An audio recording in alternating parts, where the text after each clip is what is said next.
അമ്പലമുക്ക് വിനീത വധക്കേസിൽ പ്രതി രാജേന്ദ്രന് വധശിക്ഷ. തിരുവനന്തപുരം അഡീഷണൽ സെഷൻസ് കോടതിയാണ് ശിക്ഷ വിധിച്ചത്. 2022 ഫെബ്രുവരി 6-നാണ് അലങ്കാരച്ചെടി കടയ്ക്കുള്ളിൽ വെച്ച് പട്ടാപ്പകൽ രാജേന്ദ്രൻ വിനീതയെ കുത്തിക്കൊലപ്പെടുത്തിയത്. വിവരങ്ങളുമായി ഷീജ തിരുവനന്തപുരത്ത് നിന്ന് ചേരുകയാണ്. ഷീജ, പരമാവധി ശിക്ഷ വധശിക്ഷ വിധിച്ചിരിക്കുന്നു വിനീത കൊലക്കേസിൽ പ്രതി രാജേന്ദ്രന്. തീർച്ചയായും മനോ, വിനീത കേസുമായി ബന്ധപ്പെട്ട് തിങ്കളാഴ്ചയായിരുന്നു അന്തിമവാദം പൂർത്തിയാക്കി ശിക്ഷാവിധി പ്രഖ്യാപിക്കുന്നതിന് വേണ്ടി കേസ് ഇന്നത്തേക്ക് തിരുവനന്തപുരം സെഷൻസ് കോടതി മാറ്റിയത്. പ്രതി രാജേന്ദ്രന് വധശിക്ഷയാണ് ഇപ്പോൾ വിധിച്ചിരിക്കുന്നത്. ഇതിൽ മനു സൂചിപ്പിച്ചതുപോലെ 2022 ഫെബ്രുവരി 6-ന് പട്ടാപ്പകലിലായിരുന്നു ഈ സംഭവം. പ്രതി എന്ന് പറയുന്നത് കന്യാകുമാരി ജില്ലയിലെ തോവാള സ്വദേശിയായിട്ടുള്ള രാജേന്ദ്രനാണ്. അലങ്കാരച്ചെടി കടയ്ക്കുള്ളിൽ വെച്ച് രാജേന്ദ്രൻ വിനീതയെ കൊലപ്പെടുത്തുകയായിരുന്നു. വിനീതയുടെ 4.5 പവൻ തൂക്കമുള്ള സ്വർണം, ആ സ്വർണ്ണമാല കവരുന്നതിന് വേണ്ടിയായിരുന്നു ഈ കൊലപാതകം. മാനവ രീതിയിൽ രാജേന്ദ്രൻ തമിഴ്നാട്ടിൽ മുൻപ് 3 കൊലപാതകങ്ങൾ നടത്തിയിരുന്നു. ഈ 3 പേരും സ്ത്രീകളായിരുന്നു. ഈ കേസിൽ ജാമ്യത്തിലിറങ്ങിയ ശേഷമായിരുന്നു ഹോട്ടൽ തൊഴിലാളിയായി പേരൂർക്കടയിലേക്ക് രാജേന്ദ്രൻ എത്തുന്നത്. ഒപ്പം തന്നെ സ്റ്റോക്ക് മാർക്കറ്റിൽ പണം നിക്ഷേപിച്ചിരുന്ന രാജേന്ദ്രൻ പണത്തിന് ആവശ്യം വരുമ്പോൾ കൊലപാതകം ആ രീതിയിൽ നടത്തുന്ന ഒരു പ്രവണതയുണ്ട് എന്നുള്ളതും പോലീസ് കണ്ടെത്തിയിരുന്നു. ദൃക്സാക്ഷികൾ ഇല്ലാതിരുന്ന കേസിൽ ശാസ്ത്രീയ അതോടൊപ്പം തന്നെ സാഹചര്യ തെളിവുകൾ അതായിരുന്നു ഏറ്റവും നിർണായകമെന്ന് പറയുന്നത്. കേസിന്റെ ഭാഗമായി 118 സാക്ഷികളിൽ നിന്ന് 96 പേരെ സാക്ഷികളായി വിസ്തരിക്കുകയും ചെയ്തിരുന്നു. ഏതായാലും പ്രതിയുടെ സഞ്ചാരം വ്യക്തമാക്കുന്നതിന് CCTV ദൃശ്യങ്ങൾ അടങ്ങിയ 12 പെൻഡ്രൈവുകൾ അന്വേഷണ സംഘം കോടതിയിൽ ഹാജരാക്കിയിരുന്നു. 7 DVD എന്നിവയും ഹാജരാക്കിയിരുന്നു. കൃത്യമായിട്ടുള്ള ശാസ്ത്രീയ സാഹചര്യ തെളിവുകളുടെ അടിസ്ഥാനത്തിൽ തന്നെയാണ് ഇപ്പോൾ ഈ ശിക്ഷ പ്രഖ്യാപിച്ചിരിക്കുന്നത്. തീർച്ചയായും ഒരുപക്ഷെ അതിൽ ഏറ്റവും പ്രധാനപ്പെട്ടതെന്ന് പറയുന്നത് ഈ കേസ് അന്വേഷണവുമായി ബന്ധപ്പെട്ട പോലീസിന്റെ നീക്കങ്ങളായിരുന്നു. വളരെ വേഗത്തിൽ പ്രതിയെ പിടിക്കാൻ കഴിഞ്ഞു എന്നത് ഒരു കാര്യം.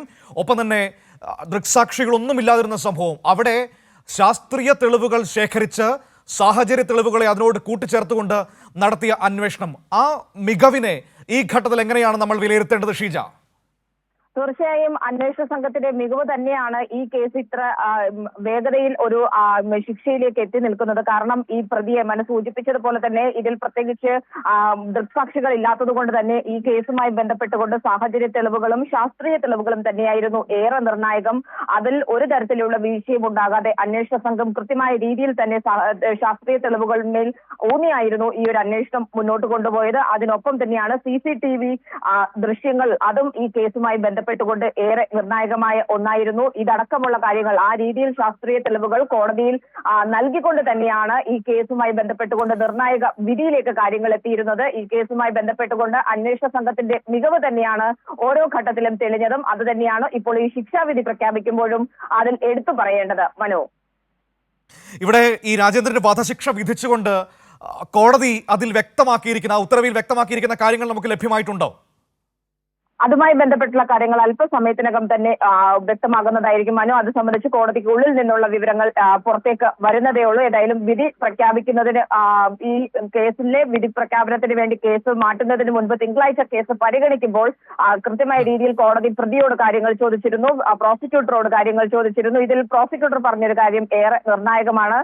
പ്രതി തന്റെ ലാഭത്തിന് വേണ്ടി ഈ ഒരു കൊലപാതകം മാത്രമല്ല നടത്തിയിട്ടുള്ളത്, സമാനമായ രീതിയിൽ 3 കൊലപാതകങ്ങൾ തമിഴ്നാട്ടിലും നടത്തിയിട്ടുണ്ട്. അതുകൊണ്ട് ഒരു തരത്തിലും ക്യാപിറ്റൽ പണിഷ്മെന്റ് അല്ലാതെ മറ്റൊന്ന് ഈ പ്രതിക്ക് നൽകരുത്. കാരണം പുറത്തിറങ്ങിയാൽ മറ്റുള്ളവരുടെ ജീവന് കൂടി ഈ പ്രതി ഭീഷണിയാണ്. അതുകൊണ്ട് വലിയ ഒരു കുറ്റകൃത്യം, നിഷ്ഠൂരമായിട്ടുള്ള ഒരു കുറ്റകൃത്യം തന്നെയാണ് പ്രതിയുടെ ഭാഗത്ത് നിന്നുണ്ടായിട്ടുള്ളത്. അതുകൊണ്ട് പ്രതി ഒരു തരത്തിലും പുറത്തിറങ്ങാതിരിക്കണമെങ്കിൽ വധശിക്ഷ തന്നെ വിധിക്കേണ്ടതുണ്ട് എന്ന് പ്രോസിക്യൂഷൻ ആവശ്യപ്പെടുകയായിരുന്നു. അതിന്റെ അടിസ്ഥാനത്തിൽ കൃത്യമായിട്ടുള്ള തെളിവുകൾ ഹാജരാക്കാൻ അന്വേഷണ സംഘത്തിനും സാധിച്ചു. ആ ഒരു പശ്ചാത്തലത്തിൽ തന്നെയാണ് കേസിൽ ഇപ്പോൾ വധശിക്ഷയിലേക്ക് കാര്യങ്ങൾ എത്തിയിരിക്കുന്നത്. മനു, ശരി, ഷീജയാണ് വിവരങ്ങൾ നൽകിയത്.